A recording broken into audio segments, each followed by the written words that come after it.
Berita mengejutkan datang dari salah satu teman Eno yang juga bekerja menjadi karyawan di PT Polita Global Mandiri.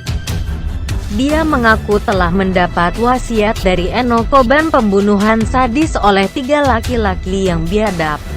Dalam wasiat yang ia dapatkan itu bahwa Eno meminta kasur berdarah yang menjadi saksi bisu pembunuhan sadis di Mes Jatimulya, Tangerang itu untuk dikuburkan.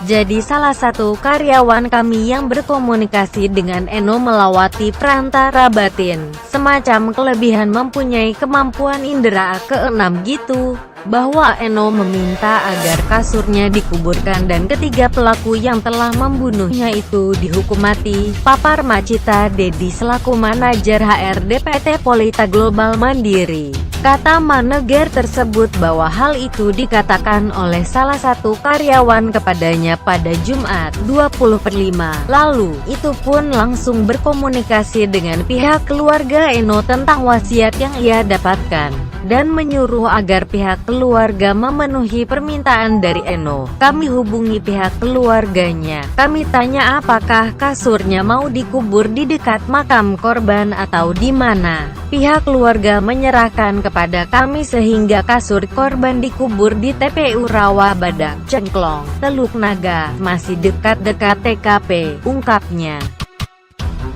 Penguburan saksi bisu kasur berdarah yang bermotifkan garis merah putih itu dilakukan pada Rabu 25 Mei pada siang hari. Biaya penguburan kasur seluruhnya ditanggung oleh pihak perusahaan di mana Eno dulu pernah bekerja. Selain karena ada permintaan dari almarhum, penguburan kasur korban dilakukan mengingat kondisi kasur yang menimbulkan bau tidak sedap. Di samping kamar mes yang menjadi TKP pembunuhan korban harus segera dibersihkan agar tidak menimbulkan bakteri sebelum melakukan penguburan kasur tersebut.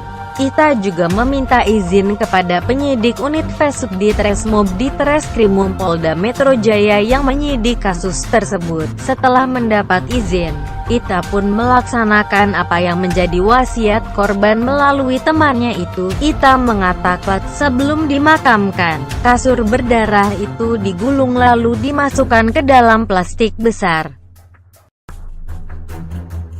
Lalu plastik besar tersebut kemudian dimandikan dan disolatkan selayaknya jenazah. Dari sumber yang lain, sederet kejadian seram menyelimuti kematian Eno Fariha.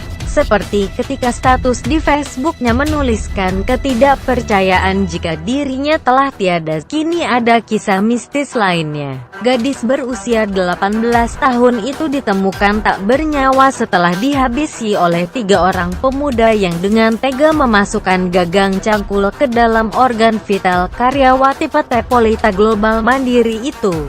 Kisah seram berikutnya diungkapkan oleh seorang teman dekat Eno bernama Macita yang juga rekan di tempatnya bekerja yang diketahui memiliki indera keenam. Konon Macita mengatakan bahwa arwah Eno sempat menemuinya untuk meminta jika kasur yang bersimbah darah bekas tempatnya terakhir meregang nyawa untuk segera dikuburkan. Seperti dilansir dari News 27/5, hal ini juga diungkapkan oleh direktur di mana Macita dan Eno sama-sama bekerja. Dirinya mengungkapkan jika Macita memiliki kelebihan lain yang tak semua orang miliki. Dari situ Macita akhirnya dapat berkomunikasi dengan arwah Eno.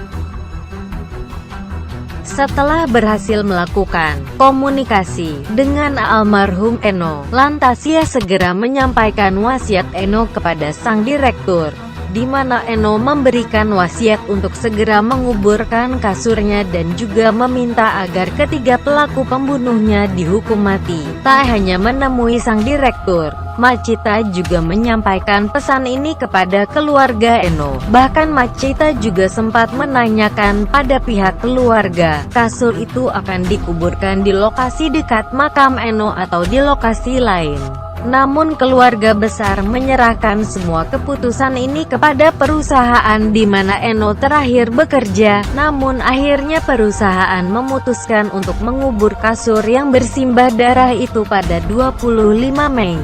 di TPU Rawa Badak yang berada di daerah Cengklong, Teluk Naga yang ternyata berdekatan dengan lokasi di mana Eno dihabisi. Selain itu, tindakan ini harus segera dilakukan karena kasur itu mulai menimbulkan aroma yang tak sedap.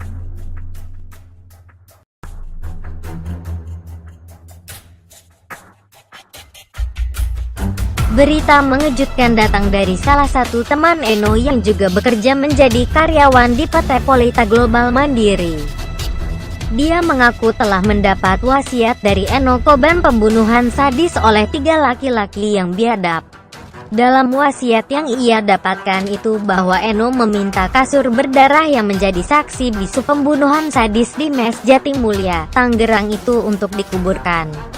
Jadi salah satu karyawan kami yang berkomunikasi dengan Eno melewati perantara batin, semacam kelebihan mempunyai kemampuan indera keenam gitu, bahwa Eno meminta agar kasurnya dikuburkan dan ketiga pelaku yang telah membunuhnya itu dihukum mati, papar Macita Dedi selaku manajer HRD PT Polita Global Mandiri. Kata manajer tersebut bahwa hal itu dikatakan oleh salah satu karyawan kepadanya pada Jumat 20/5 lalu. Itu pun langsung berkomunikasi dengan pihak keluarga Eno tentang wasiat yang ia dapatkan, dan menyuruh agar pihak keluarga memenuhi permintaan dari Eno. Kami hubungi pihak keluarganya. Kami tanya apakah kasurnya mau dikubur di dekat makam korban atau di mana. Pihak keluarga menyerahkan kepada kami sehingga kasur korban dikubur di TPU Rawa Badak, Cengklong, Teluk Naga, masih dekat-dekat TKP, ungkapnya. Penguburan saksi bisu kasur berdarah yang bermotifkan garis merah putih itu dilakukan pada Rabu 25 Mei pada siang hari. Biaya penguburan kasur seluruhnya ditanggung oleh pihak perusahaan di mana Eno dulu pernah bekerja. Selain karena ada permintaan dari almarhum, penguburan kasur korban dilakukan mengingat kondisi kasur yang menimbulkan bau tidak sedap. Di samping kamar mes yang menjadi TKP pembunuhan korban harus segera dibersihkan agar tidak menimbulkan bakteri. Sebelum melakukan penguburan kasur tersebut, Ita juga meminta izin kepada penyidik unit Vesubdi Tresmob di Treskrimum Polda Metro Jaya yang menyidik kasus tersebut. Setelah mendapat izin, Ita pun melaksanakan apa yang menjadi wasiat korban melalui temannya itu. Ita mengatakan sebelum dimakamkan, kasur berdarah itu digulung lalu dimasukkan ke dalam plastik besar. Lalu plastik besar tersebut kemudian dimandikan dan disolatkan selayaknya jenazah. Dari sumber yang lain, sederet kejadian seram menyelimuti kematian Eno Farihah. Seperti ketika status di Facebooknya menuliskan ketidakpercayaan jika dirinya telah tiada, kini ada kisah mistis lainnya. Gadis berusia 18 tahun itu ditemukan tak bernyawa setelah dihabisi oleh 3 orang pemuda yang dengan tega memasukkan gagang cangkul ke dalam organ vital karyawati PT Polita Global Mandiri itu. Kisah seram berikutnya diungkapkan oleh seorang teman dekat Eno bernama Macita yang juga rekan di tempatnya bekerja yang diketahui memiliki indera keenam. Konon Macita mengatakan bahwa arwah Eno sempat menemuinya untuk meminta jika kasur yang bersimbah darah bekas tempatnya terakhir meregang nyawa untuk segera dikuburkan. Seperti dilansir dari News 27/5, hal ini juga diungkapkan oleh direktur di mana Macita dan Eno sama-sama bekerja. Dirinya mengungkapkan jika Macita memiliki kelebihan lain yang tak semua orang miliki. Dari situ Macita akhirnya dapat berkomunikasi dengan arwah Eno. Setelah berhasil melakukan komunikasi dengan almarhum Eno, lantas ia segera menyampaikan wasiat Eno kepada sang direktur, di mana Eno memberikan wasiat untuk segera menguburkan kasurnya dan juga meminta agar ketiga pelaku pembunuhnya dihukum mati. Tak hanya menemui sang direktur, Macita juga menyampaikan pesan ini kepada keluarga Eno. Bahkan Macita juga sempat menanyakan pada pihak keluarga, kasur itu akan dikuburkan di lokasi dekat makam Eno atau di lokasi lain. Namun keluarga besar menyerahkan semua keputusan ini kepada perusahaan di mana Eno terakhir bekerja. Namun akhirnya perusahaan memutuskan untuk mengubur kasur yang bersimbah darah itu pada 25 Mei. di TPU Rawa Badak yang berada di daerah Cengklong, Teluk Naga yang ternyata berdekatan dengan lokasi di mana Eno dihabisi. Selain itu, tindakan ini harus segera dilakukan karena kasur itu mulai menimbulkan aroma yang tak sedap.